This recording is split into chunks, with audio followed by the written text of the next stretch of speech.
नमस्कार, मैं हूं Amod Srivastava. Amazing thought, amazing message, amazing information की दिशा में आज एक कदम और आगे। आज के इस दो चिंतन का विषय है दुख की मांग और एक बुद्धि का रहस्य। आपको ये मेरा वीडियो अच्छा लगी तो लाइक करें, शेयर करें और लाल बटन दबाकर सब्सक्राइब अवश्य करें। साथ ही बेल आइकन दबाना बिल्कुल ना भूलें। आज के इस दो चिंतन का विषय है दुख की मांग और एक बुद्धि का रहस्य। महाभारत का प्रसंग है। महाभारत युद्ध समाप्त होने के बाद युधिष्ठिर राजा बन गए। पांडवों के परिवार में जब सब सही हो गया तो श्री कृष्ण ने तय किया कि अब मुझे द्वारिका वापस जाना चाहिए। श्री कृष्ण सभी से विदा लेकर द्वारका के लिए निकल रहे थे। रथ पर चढ़े और आगे बढ़ गए, तभी उनके सामने पांडवों की माता कुंती आ खड़ी हुई। रिश्ते में कुंती श्री कृष्ण की बुआ थी। अपनी बुआ को देखकर श्री कृष्ण रथ से उतरे और सादर प्रणाम करने लगे, लेकिन उनसे पहले कुंती झुक गई और श्री कृष्ण को प्रणाम करने लगी।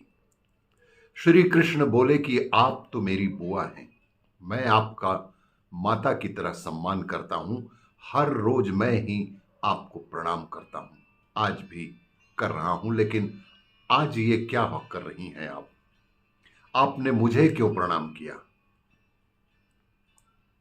कुंती ने जवाब दिया कि हे कृष्ण, मेरे जीवन के कुछ ही वर्ष बाकी हैं। मैं जानती हूं कि तुम मेरे भतीजे हो, भगवान भी हो। अब मैं तुम्हारी भक्त बनना चाहती हूं। अब तुम जा रहे हो, लेकिन उससे पहले एक बार मेरे भगवान अवश्य बन जाओ। श्री कृष्ण ने कहा कि ठीक है, भगवान से सभी लोग कुछ ना कुछ मांगते हैं, तो आप भी आज मुझसे कुछ मांग ही लीजिए। कुंती ने कहा कि देना ही चाहते हो तो मुझे दुख दे दो। यदि कुछ मुझे देने की तुम्हारी इच्छा ही है तो मुझे दुख दे दो। ये सुनकर भगवान श्री कृष्ण बोले कि आप दुख क्यों मांग रही हैं? आपके जीवन में कभी भी सुख नहीं रहा। अब जब समय सब कुछ ठीक कर गया है तो फिर से दुख मांग रही हैं, इसका आशय क्या है?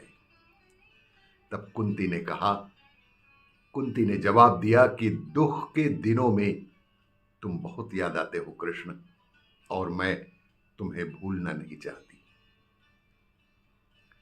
आज के इस दूसरे चिंतन का विषय है एक बुद्धि का रहस्य। व्यक्ति को एक बुद्धि, एकाचित्त, एक चित्त होना ही चाहिए, अनेक बुद्धि नहीं। एक प्रसिद्ध कहानी है, एक तालाब में बहुत सारी मछलियां रहा करती थी। मछलियों को पता चला कि अगले दिन सुबह मछुआरे उन्हें पकड़कर ले जाने वाले हैं। मछलियों में भी कई बड़ी ज्ञानी थीं। एक का नाम शतबुद्धि था। उसने अपनी करीबी मछलियों से कहा, मछुआरों को आने दो, मेरे पास तैरने और उनसे खुद बचने के 100 तरीके उपलब्ध हैं। एक और मछली थी जिसका नाम था सहस्त्र बुद्धि, यानी 1000 दिमाग वाली सहस्त्र बुद्धि ने कहा, मेरे पास तैरने और खुद को बचाने के हजारों तरीके हैं। एक और मछली थी जिसका नाम था एक बुद्धि। उसने अपने मित्रों से कहा कि देखो, मेरा एक ही मन है और एक ही बुद्धि है, और वह मन और बुद्धि मुझसे कह रहा है कि अगर मछुआरे अपना जाल फेंकेंगे तो हम सभी, कोई भी नहीं बच पाएगा। इसलिए रात के समय ही हमें दूसरे तालाब में चले जाना चाहिए। और कुछ लोग उसके साथ चले भी गए। अगली सुबह मछुआरे आए, अपना जाल फेंका और तालाब की सारी मछलियां पकड़ ली गई। एक बुद्धि ने अपने मित्र से कहा कि वह देखो, शतबुद्धि नामक मछली मछुआरे के जाल में कूद रही है, और सहस्त्र बुद्धि तो मछली मछुआरे के हाथ में ही लटक रही है और मैं एक बुद्धि शुद्ध जल में खेल रही हूं। सबको एक मन में काम करना चाहिए। यह एक मन सिखाता है कि जब सभी परम पिता की संतान हैं तो उच्च या निम्न का कोई अंतर ही नहीं होना चाहिए।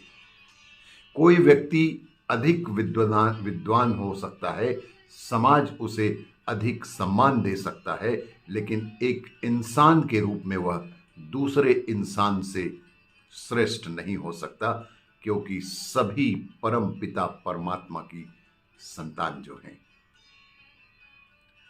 आपको ये मेरा वीडियो अच्छा लगे तो लाइक करें, शेयर करें और सब्सक्राइब अवश्य करें।